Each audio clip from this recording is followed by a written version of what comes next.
Surakarta. Misalnya seperti itu. Ya. Populasi tadi ya, sekelompok individu dengan karakteristik tertentu dibatasi cakupan geografis dan waktu. Remaja obesitas di kota Surakarta, ada geografisnya di kota Surakarta. Populasi target, populasi yang ingin diteliti dengan karakteristik baik itu demografi ya, populasi remaja obesitas ya, SMP di kota Surakarta, populasi target. Populasi sumber yang dapat diakses oleh peneliti. Populasi sumber remaja obesitas SMP 1 atau SMP mana di kota SMP 1 Surakarta. Nah, ini peneliti dapat mengakses ya.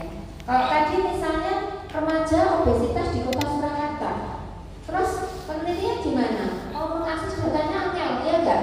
Apakah dia akan melihat, oh kayak obesitas deh, itu kayaknya remaja? Apakah seperti itu? Kan sulit, ya enggak? Kalau dia mau izin ke dinas, ya dinas kesehatan atau dinas pendidikan, ya itu akan kesulitan juga mengakses datanya, ya enggak? Nah, sehingga dia harus harus dijelaskan mau kemana. Oh, saya mau ke SMP negeri di kota Solo, ya seperti itu. Ya. Lalu harus dapat diakses, dia minta izin ke dinas kesehatan atau minta izin ke dinas pendidikan dan kebudayaan. Ya, saya mau akses, minta izin penelitian di seluruh SMP negeri di kota Surakarta. Atau saya mau minta, biasanya harus saya mau meneliti di SMP 1, dia tetap harus minta izin ke dinas pendidikan, ya. Lalu dinas pendidikan akan memberikan rekomendasi ke SMP 1, kamu izin ke kepala sekolahnya, ya seperti itu. Jadi dapat diakses oleh peneliti, ya. Sampelnya adalah bagian populasi sumber yang dilakukan pengambilan dan analisis data. Jadi dari SMP 1 tadi apakah mau teliti semua kan enggak, ya kan mesti mbok pilih, ya kan. Nah itu namanya sampel. Sampai sini jelas? Jelas ya, kakak-kakak? Ya, oke. Nah, contohnya, tujuan penelitiannya adalah mengetahui akses terhadap pelayanan kesehatan selama kehamilan dan persalinan. Ya.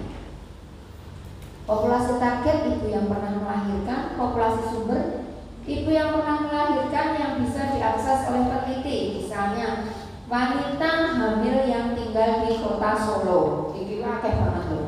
Misalnya tak tambahin wanita hamil yang tinggal di kota Solo di kecamatan Pasar Kliwon misalnya. Ya. Sampelnya yaitu tadi yang ada di kecamatan Pasar Kliwon tahun 2024 misalnya, dan bersedia ikut penelitian. Ya. Lalu apakah semuanya diambil dok? Nanti kita belajar teknik sampling. Ya. Yang kedua, mengetahui hubungan pemberian tablet Fe, tablet besi, dengan kejadian anemia pada ibu hamil. Ya. Populasi targetnya ibu hamil, populasi sumbernya ibu hamil yang memeriksakan diri di pelayanan kesehatan di Kabupaten Karanganyar tahun misalnya 2019. Sampelnya adalah ini tadi, ya misalnya Kabupaten Karanganyar di Kecamatan Jaten misalnya, ya. Yang mau berpartisipasi dalam penelitian. Sampai sini jelas ya, apa bedanya populasi, populasi target, populasi sumber dan sampel. Jelas? Belum kok ngantuk. Kalian kalau bikin ngapain? Begadang. Belajar dong. Tahajud dong.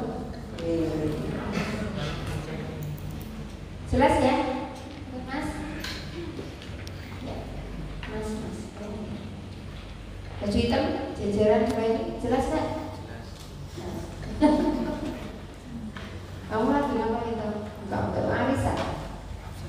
Wah saya dan nanti arisan itu bisa jadi teknik sampling juga. Oke.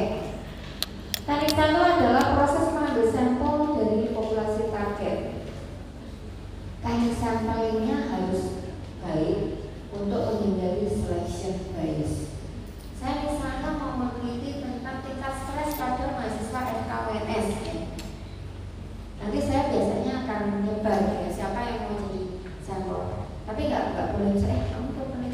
nanti dapat duit loh, dapat pulsa GoPay, itu tidak boleh. Karena kamu ikut ya, kamu kena aku, misalnya gitu, tidak boleh. Kamu anak bimbingan PA, kamu masuk penelitian saya itu tidak boleh, karena itu selection bias. Ya. Jadi nggak boleh seperti itu ya, harus sama rata ya, harus kesempatannya harus sama. Ya. Kemudian prinsipnya adalah untuk mewakili atau representatif. Kenapa? Supaya kalau misalnya hasilnya itu keluar dari penelitian itu bisa digeneralisasikan untuk populasi yang lebih besar. Ya, karena tadi data sampelnya bagus, sampelnya sudah memenuhi atau mewakili populasi, sehingga saat hasilnya keluar bisa digeneralisasikan atau bisa diterapkan pada populasi umum. Jelas ya? Makanya orang itu jalur-jalur tombol nih, jalur sedulure, ya itu tidak boleh, itu selection bias ya, supaya hasilnya bagus. Itu saja. Ada beberapa kasus yang sudah nilai sampel ya, ini sampel yang sedemikian hingga misalnya uji klinik. Ya, saya pernah cerita tentang uji klinik ya, blok 103 pernah. Ya, uji klinik itu uji misalnya ada obat baru yang dia mau dilakukan penelitian apakah obat ini berefek atau tidak. Ya. Sebelumnya dilakukan uji klinik pada hewan coba. Ya. Pada hewan coba, lalu namanya uji praklinik. Ya. Kemudian setelah itu dilakukan uji klinik. Uji klinik itu uji pada manusia. Pada uji klinik tahap 1 itu dilakukan pada manusia sehat. Kemudian uji klinik tahap 2 pada manusia sakit. Manusia sakit itu gimana? Ya sesuai dengan diagnosisnya. Misalnya obatku untuk obat anti hipertensi, berarti manusia sakit itu ya manusia yang hipertensi. Jelas ya? Kemudian uji klinik tahap 3 itu dilakukan pada sampel yang lebih besar. Ya. Dengan sampel yang lebih besar, multi center ya, center penelitiannya banyak ya. Itu uji klinik tahap 3 ya. Kemudian setelah uji klinik tahap 3 dia dapat surat izin edar, nomor izin edar, sehingga obatnya bisa dipakai di masyarakat umum. Nah, di dalam uji klinik ya, itu selalu ada kriteria inklusi dan eksklusi. Tujuannya apa? Supaya homogen. Misalnya pasien untuk hipertensi, dia akan dibatasi usia dewasa, misalnya 18 sampai 45 tahun. Mohon tidak bicara sendiri ya, saya di depan itu mendengar semua bisik-bisik tetangga itu kelihatan ya, terdengar ya. 18 sampai 45 tahun, kalau misalnya orang itu dia dengan diabetes, stroke, gagal ginjal, apa dia akan dimasukkan dalam penelitian?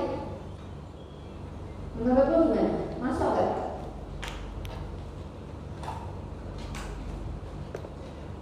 Jadi ya, pasien penelitian obat hipertensi, lalu 18 sampai 45 tahun ada orang dengan gagal ginjal, masuk nggak? Masuk nggak? Hah? Masuk? Oke, menurutmu dimasukkan nggak? Ada yang gagal ginjal, ada yang stroke gitu? Masuk? Menurutmu gimana? Masukkan nggak? Enggak, kenapa rasanya? Ya, karena ada faktor lain, jadi nanti tidak homogen ya. Sehingga dalam penelitian itu kan pasti orang yang gagal ginjal, orang yang stroke, orang yang diabetes itu di-exclude dalam penelitian ya, sehingga supaya homogen, supaya kalau dibandingkan apple to apple ya, karena kalau yang orang hipertensi dia dengan gagal ginjal, dengan stroke, dengan DM, satunya orang hipertensi tok tanpa penyakit penyerta, pasti hasilnya berbeda, ya kan? Sehingga memang itu diekskluskan.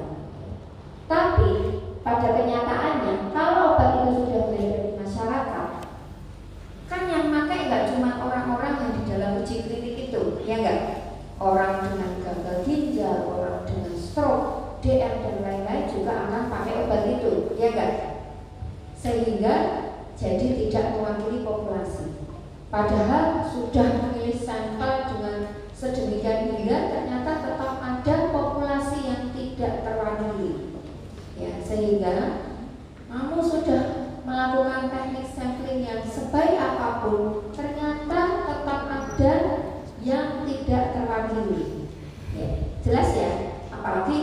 sebagai teknik sampel sasae.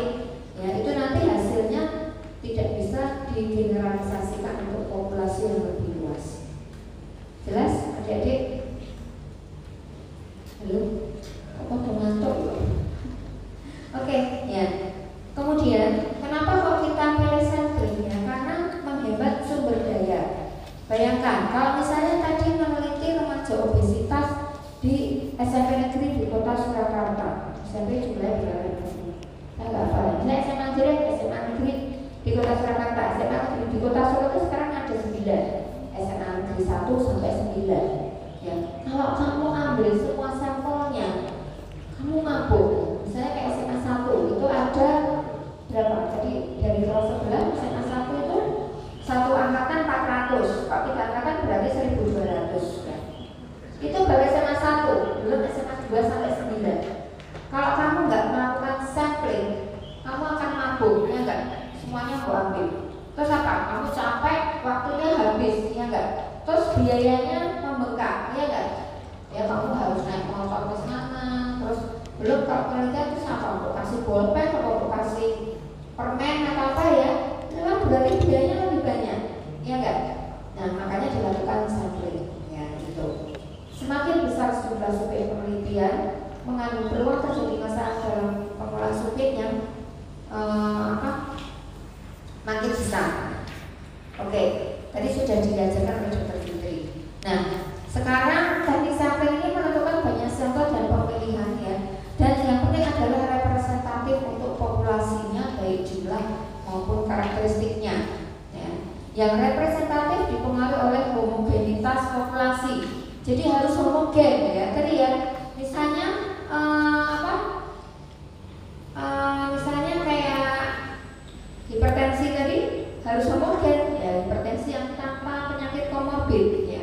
Jadi yang DM, yang stroke, gagal ginjal di exclude ya, supaya homogen, supaya dapat dibandingkan. Kemudian besar sampelnya ya, kalau semakin besar sampelnya itu semakin bagus ya. Nah, misalnya kalian ada beberapa rumus sampel ya, ada hasilnya itu 20, 30, 50. Yang gue pilih yang mana? Yang 50. Kenapa? Gak usah takut salah. Karena ya lebih bagus hasilnya karena apa? Lebih mewakili populasi ya. Semakin banyak dia semakin mewakili populasi, kekuatannya semakin besar ya. Tadi sudah diajari kan sama Dr. Fitri ya.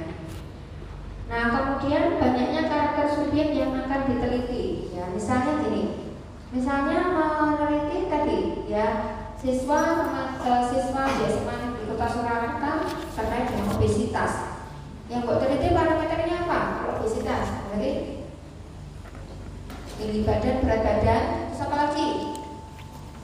Lingkar perut misalnya, terus lingkar lengan atas ya, misalnya seperti itu. Lalu selain itu misalnya kamu mau tanya tentang apa kebiasaan makannya, kebiasaan olahraganya, ya itu kan ada variabelnya. Ya, semakin banyak variabelnya, akan semakin kompleks penelitiannya. Ya. Kemudian harus teknik sampelnya harus sesuai.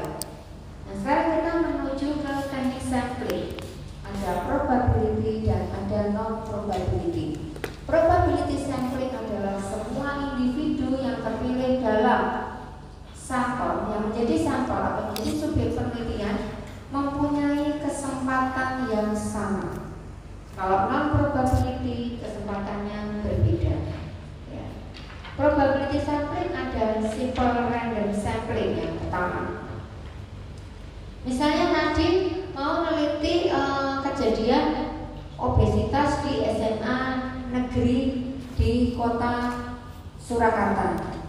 Misalnya kita persingkat aja deh, kejadian obesitas di prevalensi. Tujuan penelitian adalah untuk mengetahui prevalensi kejadian obesitas di SMA negeri 1 kota Surakarta. Tadi ada 1.200 murid, ya enggak? Kalau simple random sampling, kalian harus punya daftar 1.200 anak. Nama 1.200 murid itu harus mbok punyai.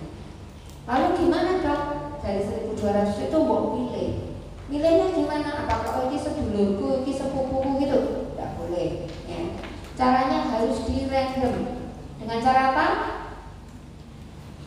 Pakai software, pakai tabel, ya boleh macam-macam. Ini kan kayak arisan, ya enggak? Ibu-ibu sosialita, dress code-an lagi makan di suatu tempat, ya. Kemudian dari yang ikut arisan itu 12 orang, ya. Terus kalau yang pertama biasanya nggak di random ya, karena yang tugas ngumpulin misalnya, karena dia yang bertanggung jawab kalau misalnya yang ada yang telat bayar, itu biasanya dia dapat pertama, ya. Kemudian yang bulan kedua sampai 12 akan di simple random sampling. Jadi ada 12 peserta arisan toh. Untuk bulan kedua berarti ada 11, ya kan? Ada 11 nama. Itu kamu harus punya namanya semua, terus buat dia apa namanya? Botol yang sama debet digulung-gulung di dalam sedotan, terus lempar mana namanya yang keluar gitu ya, itu jadul banget. Kalau sekarang modelnya ada aplikasi untuk arisan, ya enggak? Lalu nanti dia muter-muter gitu kan. Nah simple random sampling itu juga seperti itu. Kamu dari 1.200 itu bisa kamu acak, bisa kamu pilih berdasarkan software. Ya, jelas ya. Tapi kamu harus punya daftar 1.200 nama anak. Ya 1.200 siswa SMA 1 harus punyai. Terus itu simple random. Itu simple random sampling. Ya.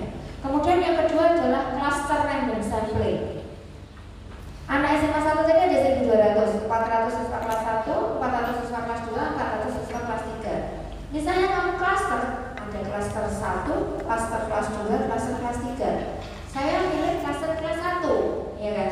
Cluster kelas 1 itu ada 400, berarti 400 itu semua mau ambil sebagai sampel. Tahu ya bedanya sama simple random sampling? Halo? Mana kabel orang sih jawab? Tahu ya? Jelas nggak? Jelas, oke. Sekarang kita ke stratified dan multi-stage ya. Kalau multi-stage itu misalnya gini. Jadi ada siswa anak SMA 1, ada 1.200 ya. Ada kelas 1, 2, dan 3. Ada kelas apa? 11, 12, 13 sampai 19. Terus buat lakukan pemilihan. Oke, ada 3 klaster tadi, kelas 1, kelas 2, kelas 3. Kelas 1 itu mau ambil beberapa orang, kelas 2 mau ambil beberapa orang, kelas 3 mau ambil beberapa orang. Jadi kamu sudah ada beberapa tingkat, ya enggak? Kamu pilih kelas 1, 2, dan 3 itu dulu. Terus dari kelas 1 tadi mau ambil beberapa dengan cara simple random sampling. Kelas 1 mau pilih, oh 400 anak saya random, ternyata saya ambil dapat 30 anak. Kelas 2 simple random sampling saya ambil 30 anak, seperti itu. Ini kayak banyak penelitian S2, S3 pakai yang multi-stage random sampling. Ini kayak penelitian mahasiswa saya S2, ya barusan ujian ya. Dia meneliti kejadian Jazz Minor di SMA, di siswi SMA negeri di Kota Padang, ya.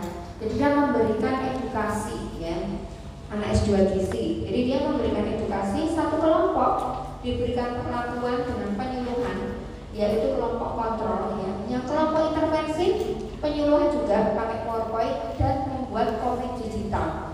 Nah, yang kelompok intervensi itu dia ada WA group, lalu komik digitalnya itu diberikan tiap minggu, ada 4 seri komik, ya. Kemudian disitulah perlakuannya itu ketahuan. Oh, ternyata ada peningkatan pengetahuan dan sikap terkait kejadian Jazz Minor pada remaja putri di SMA Negeri Kota Padang. Nah, teknik samplingnya adalah di Kota Padang itu kalau nggak salah ada 12 apa namanya 12 SMA negeri. Lalu dia tidak ambil semuanya. Dari 12 tadi dia random ada 4 SMA negeri. Dari 4 SMA itu tadi diambil, misalnya SMA 1 diambil berapa orang, SMA 2 dia berapa orang, SMA 5 berapa orang, gitu ya, menggunakan simple random sampling. Jadi itu multi stage, ya kan? Pertama, dia memilih 4 SMA dari 12 SMA. Lalu yang kedua, dari masing-masing SMA itu dia memilih sampel beberapa murid. Jelas ya? Tahu bedanya ya? Halo? bude-bude, tante-tante, kakak-kakak. Kalau nggak jelas boleh tanya. Jelas nggak Mas? Jelas? Jelas. Oke. Ya. Kemudian apa bedanya proporsionate dan disproportionate?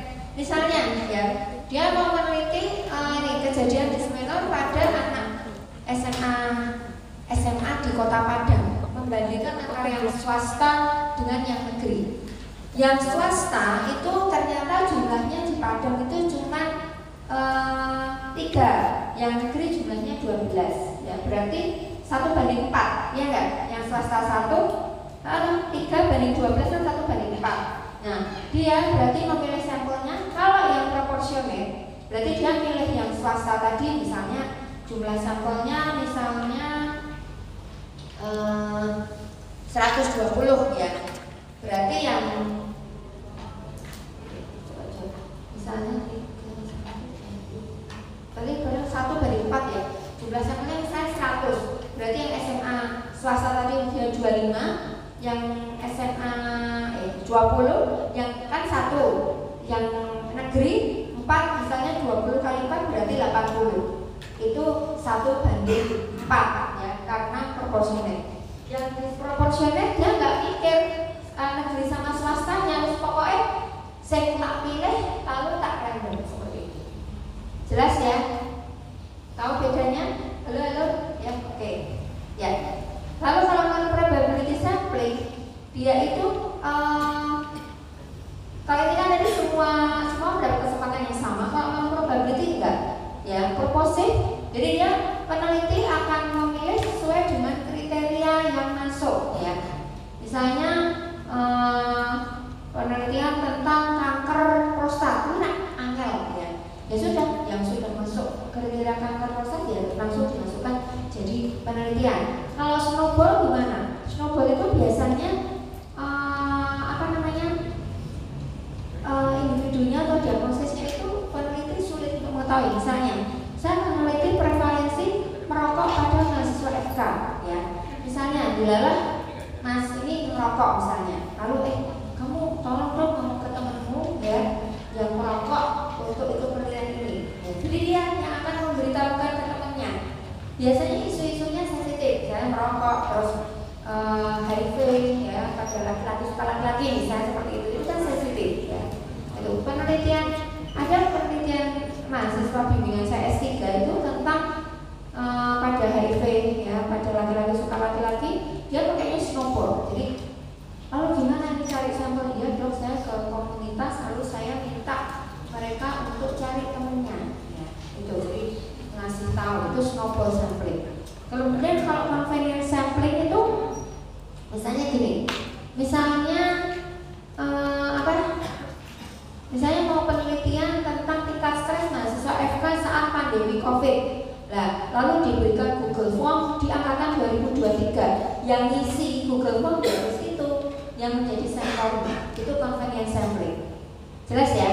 Kemudian kalau kuota, misalnya meneliti tingkat stres dosen FK UNS saat pandemi COVID.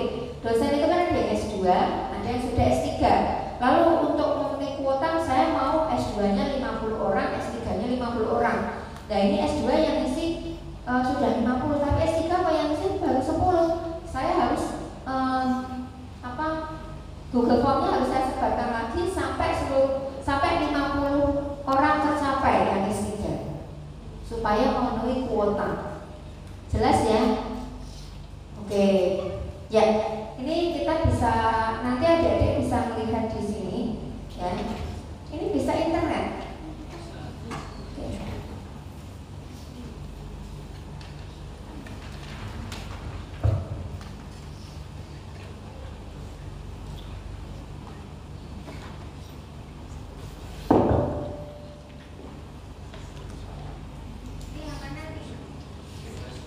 Bebas, ini ada Sasaki.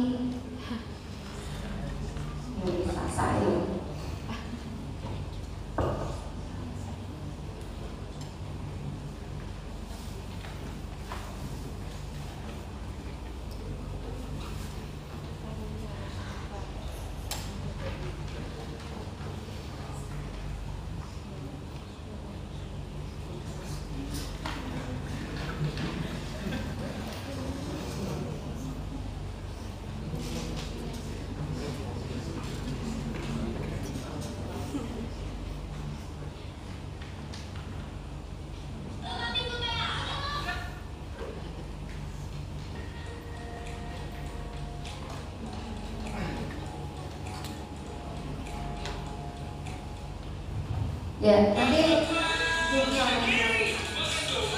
oh ini bisa speaker ya? Kalau yang di sebelah nggak bisa. Ini sama yang kali premium ya, betul ini. Oke, nanti adanya bisa ngecek di sini ya, di YouTube-nya Disease Control. Di Disease Control ini ketuanya Prof. Ari ya, saya juga anggota di sini ya. Nanti bisa kalau misalnya ini jangan lupa like and subscribe ya, promosi Pak. Nanti adanya bisa lihat di sini tentang teknik samplingnya. Kemudian kita langsung ke soalnya.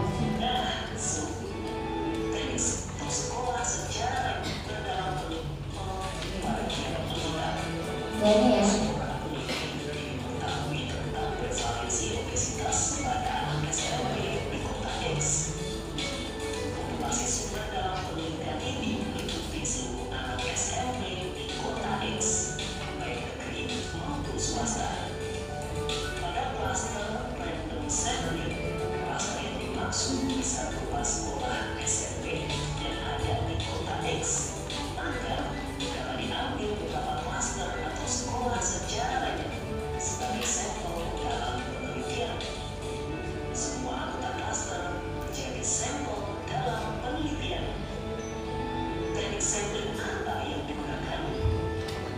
Ya, teknik sampling apa yang digunakan? Jadi ada prevalensi obesitas siswa SMP di kota X ya, ada 4 klaster, lalu dia memilih salah satu klaster, semuanya dipilih jadi subjek penelitian. Berarti jawabannya apa? Klaster sampling ya, klaster ambil sampling. Oke, kita yang kedua.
Proporsional ya. Kalau tadi ternyata wes pokoknya semuanya masuk dan saya ambil random samplingnya, berarti apa? Disproporsional. Oke, ya jelas ya.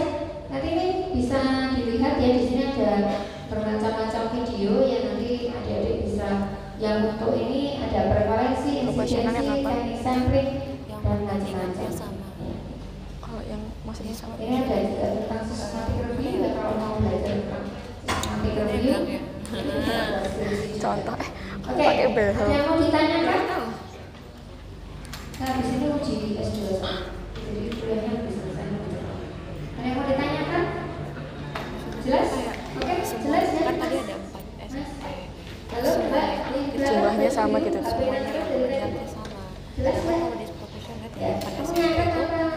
ada 6 aja, bebas bisa aja. Kalau Nyangka? kalian dapatnya 2 Oke, sekarang tuh kita nggak ngerti ya, mahasiswanya ngerti pakai HP dulu. Coba saya tanya, ada bawa buku nggak? Pasti belum. Mahasiswa sekarang tuh jarang bawa buku, terus jarang bawa pulpen, ya enggak? Terus nanti kalau misalnya mau minta tanda tangan dosennya, minta tanda tangan gitu, maaf saya nggak bawa pulpen gitu. Dulu pernah ada mahasiswa unyu-unyu gitu masuk kan, waktu itu praktikum farmaso, dia mau ngumpulin buku praktikum itu loh, terus lupa ulang Mbak, boleh menyebutkan nggak? Satu sisi saya bahagia karena dipanggil Mbak. Yang kedua, saya sedih karena nggak sopan banget gitu loh pinjam. Ya dia nggak ngerti saya dosen gitu. Masih semester awal-awal belum terpapar oleh C1 dan blok 103. Saya ngajar gitu. Ya. Tapi ya sekarang kayak gitu ya, harus Mbak Boben ya kalau mahasiswa ya. Oke, kamu Mbak Boben? Nomor 1. Oke, ada yang mau ditanyakan, Mas? Sarapannya pakai sarapan di seperti ini. Oh sudah habis ya. Ada yang mau ditanyakan? Sudah jelas ya? Oke, sudah bisa buat proposal? Sudah ada ide mau mulai proposal apa? Jangan lupa penyataan tingkat ya. Gak boleh bikin pakai AI loh ya, awas ya. Buatkan proposal tentang ini, kata awas loh ya. Saya dosen itu kalau yang kami sudah sering baca proposal dari S1, S2, S3. Pakai AI itu terlalu cantik proposalnya. Dan bosannya karena mumpung-mumpungnya enggak pernah tanya sesuatu pada ChatGPT. Jawabannya kan pakai bulan itu ya, bahasanya cantik, bagus, tapi mumpung-mumpung kurang nyambung. Dan itu kalau dosen yang jam terbangnya tinggi, maka langsung pakai AI. Ya, feeling aja udah tahu, nggak usah harus cek di apa tuh namanya yang bisa ngecek AI itu loh, yang PCQS di buku makanan tuh. Oke, nggak ada yang tanya? Oke, Mbak, mau tanya nggak anak PA? Dia selalu duduk juga. Ada satu lagi tuh, satu mana? Oh iya, kok kamu di belakang? Mari gitu di depan ya. Oke, kalau nggak ada yang tanya, saya kira-kira hari ini. Nanti kalau masih ada yang mau ditanyakan, boleh WA, kirim ke siapa? Hari di sini Mbak Kansa. Mana? Siapa? Tadi yang WA siapa? Namanya siapa? Nah, nanti bisa tanya ya, bisa ketemu lewat WA.